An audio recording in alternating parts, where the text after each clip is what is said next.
நீஃப்லிமலை நேயர்களுக்கு வணக்கம். நான் உங்கள் பத்திரிகையாளர் ஆர்.எஸ். கார்த்திக், என் அருகில சக்தி சரவணன். வணக்கம். நாங்க ரெண்டு பேரும் இந்த வீடியோல விமர்சன விவாத நிகழ்ச்சியில பார்க்க இருக்கிற படம் தூவல். தூவல் தூவல் தூவல் அரைக்கூவல் தெரியும், பெரும் கூவல் தெரியும். இது என்ன தூவல் அப்படின்னு பாத்தீங்கன்னா வேற ஒண்ணும் இல்ல சரவணன், நல்ல ஒரு கதை, ஒரு கிராமத்து கதை. அதுவும் கிருஷ்ணகிரி மாவட்டம். இந்த ஒகேனக்கல்ல இருந்து பிரிஞ்சு இந்த பக்கம் காவேரி, இந்த பக்கம் தென்மனையாறு, அந்த மாதிரி வரும்ல இந்த கிருஷ்ணகிரி இந்த பக்கம். அதுதான் அப்படியே இங்க நம்ம திருவண்ணாமலை கிட்ட எல்லாம் வர்றது. அந்த ஆறுலாம் திருக்கோயிலூர்லாம் வரும் அந்த தென்மனையாறுங்கிறது. அந்த ஆறு வந்து இந்த மலை முகடுகள் எல்லாம் புந்து திரண்டு வரும் இல்லையா. அப்ப அந்த மலை முகடுகள்ல இயற்கையாவே ஆறு வந்து அதுவா வீக்கா இருக்கிற இடத்துல உள்ள பூந்து போறது தானே. அப்படித்தானே ஆறுகள் தோணுச்சு. அந்த மாதிரி வர்றப்ப மலை முகடுல வர்ற இடத்துல பல இடங்கள்ல இந்த ரெண்டு பாறையை உடைக்க முடியாது. அந்த கிராமத்துல இடையில கேப் இருக்கும். அந்த ஒரு ஊர் இந்த தூவல்ங்கிற அந்த ஏரியா பெரிய தூவல், ஒரு கிராமம் பக்கத்துல. அது பக்கத்துல ஒரே பாறையும் மண்ணும் இருந்தது. விவசாயம் ஒரு பக்கம்னாலும் ஒரு 3-4 மாசத்துக்கு இந்த ஆத்துல வர்ற தண்ணி வந்துட்டே இருக்கும். அதுல மீன் எல்லாம் மேட்டூர் டேம்ல இருந்து அந்த இது மேட்டூர் டேமுக்கு அதுக்கப்புறம் அது பேர் என்னது கர்நாடகாவில இருந்து ஒகேனக்கல்ல இருந்து வர்றப்போ மீன் எல்லாம் பாறை இட்டுக்குள்ள பயங்கரமா வளர்ந்துருக்கும்ல. செம்ம செழிப்பான ஊரு. அந்த மீன் பிடிச்சா அந்த மொத்த ஊரும் இதுவா வாழ்றாங்க. மீன் இல்லாதப்ப கொஞ்சம் வறுமை வாட்டுன்னு வச்சுக்கோங்களேன். இந்த ஊர்ல ஒரு 3-4 விதமான கேரக்டர்கள் இந்த படத்துல காமிச்சிருக்காங்க. ஒரு காதலன், இளம் காதலன் ஒருத்தன், அவன் வந்து கூலிக்கு வேலைக்கு போவான். அங்கங்க இந்த பாறையை உடைக்கிறதுக்கு, கிணறு தோன்றதுக்கு, அதுக்கு வந்து இந்த கல்லுலாம் எடுக்கிறாங்கல்ல, அதுக்கு வந்து கிணறு தோன்றதுக்கு வெடி வாங்குறவன் ஒருத்தன். அவன்கிட்ட இவர் வேலைக்கு இருப்பாரு ஹீரோ. அவன் வந்து என்ன பண்ணுவான்னா, அவன் நல்லவனும் கிடையாது கெட்டவனும் கிடையாது. இவன்கிட்ட கொடுத்து அனுப்புவான். இவன் எங்க போட்டு வந்து அதுல பங்கு பிரிச்சு இவனுக்கு கூலி கொடுப்பானுங்க. அப்பப்ப ரெண்டு அந்த அவனுக்கும் அவன் வெளியூர்ல இருந்து வந்தாரும் கூடி இவங்க ஊருக்காரங்களுக்கு அப்பப்ப முட்டிக்கும். இது ஒரு பக்கம். இன்னொரு பக்கம் ஒரு சின்ன பையன் ஒரு பாட்டியோட வளர்றான். அவனுக்கு வந்து தான் வீட்டுல ஒரு மீனவர் இந்த இதுல மீன் பிடிச்சிட்டு போறப்போ ஒரு மீன் கீழே விழுந்துருது.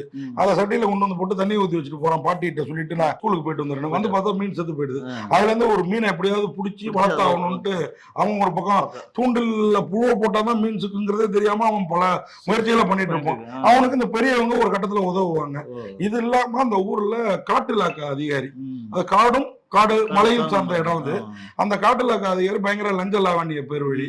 அவரு இவங்க பண்ணி அடிக்கிறது, காட்டு பண்ணி அடிக்கிறது, இந்த வெடி வைக்கிறது, இதுக்கெல்லாம் எப்படி காட்டுக்குள்ளாரே ஒரு இடத்த இது பண்ணி கவர்மெண்டே விட்டு கொடுத்துருக்கும். இங்க மட்டும் விவசாயம் பண்ணிக்க, மற்ற இடத்துல சமணப்படுத்த முடியாது. அதனால இந்த இடத்துல நீங்க விவசாயம் பண்ணி எப்படி காட்டுல இவங்க விவசாயம் பண்ணலான்ட்டு அவரு தோண்டி துருவிட்டு இருப்பாரு. காசுக்காக தான் எல்லாமே. இப்போ அந்த வெடி வைக்கிறான்ல, அவனுக்கு வந்து இந்த ஊர்ல வந்து இன்னும் கொஞ்சம் செல்வாக்க ஜாஸ்தி பண்ணிக்கணும்னு. ஆனா ஊர் மக்கள் எல்லாம் அவன்கிட்ட தான் வேலைக்கு போவாங்க. ஒரு கட்டத்துக்கு மேல கொஞ்சம் புத்திசாலித்தனமா ஊர் மக்கள் எல்லாம் யோசிச்சு அந்த தூவல் தண்ணி வருது இல்ல, அதுல வந்து இந்த மர பிளாச்சிங் இருக்கும்ல, இந்த மூங்கில் பிளாச்சிங் சொல்லுவோம், மூங்கில வெட்டி அந்த மாதிரி சவுக்கு கம்பு கூட அதெல்லாம் வச்சு மீனை வந்து நீ வலைய போட்டு பிடிச்சாதானே மாட்டுறது. கீழே வந்து தண்ணி வந்த பிறகு மீன் திருப்பி போக முடியாது. அந்த ஒரு குழிக்குள்ளாரே கிடக்குற மாதிரி நைட் வச்சுட்டு வருவானுங்க. மறுநாள் காலைல ஒருத்தன் பிரிச்சுப்போம். இதுக்குள்ளார ஒரு குழப்பம் உண்டாகும். இந்த டயத்துல அந்த வெளியூர்காரன் என்ன பண்ணுவான்னா, ஒரு எதாச்சியா ஒரு ட்ரிப்பு ஒரு வெடியை போட்டு ஒரு கொஞ்சம் மீனை பிடிப்போம். அதுல ஒரு பையன் வந்து அதுல இவனோட கையால் ஒருத்தன் என்ன பண்ணுவான், அதுல கொஞ்சம் வெடிப்பொருளை கொண்டு வந்து வீட்டுல வச்சுட்டு அவன் மச்சான் என்ன பண்ணுவான், மச்சான் கல்யாணம் ஆகி மீனையாவது ஒழுங்கா பிடிப்பீங்களான்னு இவன் கிண்டல் பண்ணிட்டு இருப்பான். இது ஒரு கதை சைடுல. அவனும் ஒரு அடியாளு இருக்கும். அவன் என்ன பண்ணுவான்னா, அந்த இவனுக்கு தெரியாம ஒரு வெடி எடுத்துட்டு போய் தண்ணியில போடுவான். அந்த வெடியில அந்த பையனே செத்து போயிடுவான். இனி தண்ணிக்குள்ளார வெடி போடக்கூடாதுன்னு ஒரு ரூல் ஊருக்குள்ளார போடுவாங்க.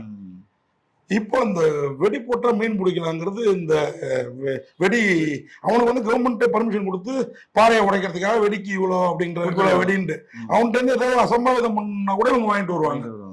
இப்ப ஊருக்குள்ளார அசம்பாவிதம் நடந்தாதான் இவன் மீன் பிடிக்க முடியும். அப்ப அதுக்கு ஒரு ஏற்பாடு நடக்கும். இப்ப இவன் திருப்பி வெடியை போட்டு தண்ணிய மீனை பிடிக்க பிளான் பண்ணுவான். அதுல அவனுக்கே அழிவு ஏற்பட்டதா ஆக்கம் ஏற்பட்டதா, இந்த ஹீரோயின் இணைஞ்சாங்களா, இந்த சின்ன பையன் பாத்தீங்கன்னா நமக்கு பெப்ப ஏத்திட்டே போவாங்க. இவன் மீன் பிடிக்க போறப்பதான் அங்க வெடியெல்லாம் நடந்துட்டு இருக்கும். இவன் வந்துருவானு பார்த்தோம்னா கதை ட்விஸ்ட் ஆகும். இந்த மாதிரி கதையெல்லாம் நல்ல சுவாரஸ்யங்கள். இந்த படத்தோட என்ன பெரிய பிளஸ் பாயிண்ட்னா, இந்த மீன் இயற்கை நம்ம இது வரைக்குமே தமிழ் சினிமாவில இந்திய சினிமாவிலே பார்க்காத விஷயங்கள். இது இப்படி ஒரு ஊரு நிறைய அவார்டு சர்வதேச திரைப்பட விழாக்கள்லாம். இப்போ இந்த படத்துல என்ன ஒண்ணு, அந்த ஏரியா மொழி நம்ம வந்து எல்லா ஒரு மொழியும் நம்ம சினிமால வந்துருச்சு. இந்த தர்மபுரி இந்த ஏரியா மொழி வந்து நமக்கு வந்து இந்த கிருஷ்ணகிரி மொழி அதை ரொம்ப அழகா பண்ணிருக்காங்க. இந்த படத்துல வந்து தூவல் படத்துல வந்து படத்தை நம்ம வந்து கிட்டத்தட்ட ஒரு இந்த படம்லாம் ஓடுனாங்க. இந்த படத்துக்குலாம் தியேட்டர் கிடைக்கணுங்க. தியேட்டர் கிடைக்கலன்னு கேள்விப்பட்டேன் நானு.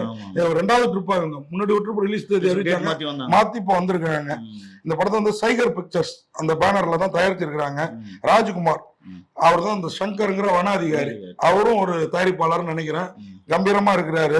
ரஞ்ச லாவண்யம் செய்யறது பெருமையா செஞ்சிட்டு இருக்கிறாரு. சாந்தா கோவிந்தம்மாள் அந்த குட்டி பையனோட பாட்டி, அந்த அம்மாவும் நல்லா நடிச்சிருக்காங்க. எல்லாமே புதுசு.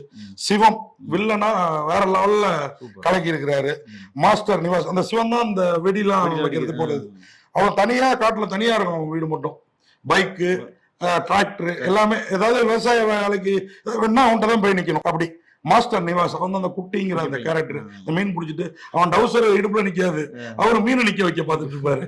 அந்த மாதிரி ஒரு கேரக்டர். இளையா ஏற்கனவே 1-2 படத்துல நடிச்சிருக்கிறாரு. இந்த இளையா அந்த இளையா தான் இதுலயும் நடிச்சிருக்கிறாரு. நல்லா நடிச்சிருக்காரு. காதலனா ராஜவேல் அவர் தான் மாமா கேரக்டர்ல வராரு. அந்த குட்டி பையன் ஒருத்தர் செத்து போறாங்க, இன்னொரு குட்டி பையன் இவனோட கொஞ்சம் வளர்ந்த பையன், அவனோட மாமா கிருஷ்ணா கேரக்டர்லயும் நடிச்சிருக்கிறாரு. இந்த படத்துக்கு கதை திரைக்கதை வசனம் இயக்கம்லாம் அந்த ராஜவேல் கிருஷ்ணா தான். அவர் வந்து உண்மையாவே அவர் தான் அந்த கிருஷ்ணா கேரக்டர் நடிச்சிருக்கிறவரும் நினைக்கிறேன். நல்லா பண்ணிருக்கிறாரு. ஒளிப்பதிவு S.A. தர்வேஷ். உண்மையே இருட்டுலங்க பல ஒளிப்பதிவு. மணிரத்னம் படங்கள்லாம் வந்து தேவையான சீன்ல கூட இருட்ட காமிப்பாரு, தேவையில்லாத சீன்ல கூட இருட்ட காமிச்சிருவாரு. இது வந்து இருட்டுலதான் நீங்க இந்த படத்தை எடுத்தாகணும். ஏன்னா நைட்டு தான் அந்த மீன்பிடி தொழிலே நடக்குது பெரும்பாலும். பகல இந்த காட்டு பண்ணி அடிக்கிறது, காட்டு எருமை அடிக்கிறது, இந்த வேலைதான். இரவுலதான் இது. S.A. தர்வேஷ் தான் ஒளிப்பதிவு நல்லா பண்ணிருக்காரு. படமா சதீஷ் அவர் தான் மியூசிக். உண்மையா நல்ல படமா நல்ல மியூசிக் கரெக்டா கொடுத்துரு. ராம் கோபியோட எடிட்டிங்ல இன்னும் கொஞ்சம் நல்லாவே இருக்குது. இன்னும் கொஞ்சம் சில சீன்ஸ் ஒரு அனுபவஸ்தான ஒரு திரை இயக்குனர் கூட வச்சுக்கிட்டு இல்ல ஒரு எடிட்டரை வச்சுக்கிட்டு பண்ணியிருந்தா, இவரு சொல்லுவாங்க எடிட்டர் லெனின்லாம் சொல்லுவாங்களா, ஆறு பேர் ஒருத்தர் கூட வச்சிருந்தா இந்த படம் இன்னும் பிரமாதமா இருந்திருக்கும். இந்த படத்துக்கு கலை ஜெயக்குமார், மோகன் ராஜாவோட பாடல்கள் அங்கங்க நம்மள வந்து அழ விடுது, காதலிக்க விடுது, ஆட்டி படைக்குது. நீங்க சொன்ன மாதிரி உண்மையாவே இந்த தூவல் ஒரு மனசுல வந்து தூவல் அந்த மழை வந்து அப்படி ரம்மியமா தூவும்ல, அந்த மாதிரி ஒரு தூவல் தான் தூவல். ஆனா இது என்னன்னா நீர்வீழ்ச்சி அந்த ஏரியாவில் அந்த சாரல் அடிக்கும்ல, அந்த தூவல் தான் இது. அதுல மீன் பிடிக்கிறாங்க, வாழ்றாங்க. ஒரு அழகான காவியம் பண்ணிருக்காங்க. உண்மையா இந்த கதையை முடிஞ்சா பாருங்க. தியேட்டர்ல இல்லைன்னா கூட OTT-ல வர்றப்ப கண்டிப்பா பாருங்க. நன்றி, வணக்கம். இந்த வீடியோ உங்களுக்கு பிடிச்சிருந்தா லைக் பண்ணுங்க, கமெண்ட் பண்ணுங்க, ஷேர் பண்ணுங்க, சப்ஸ்கிரைப் பண்ணுங்க.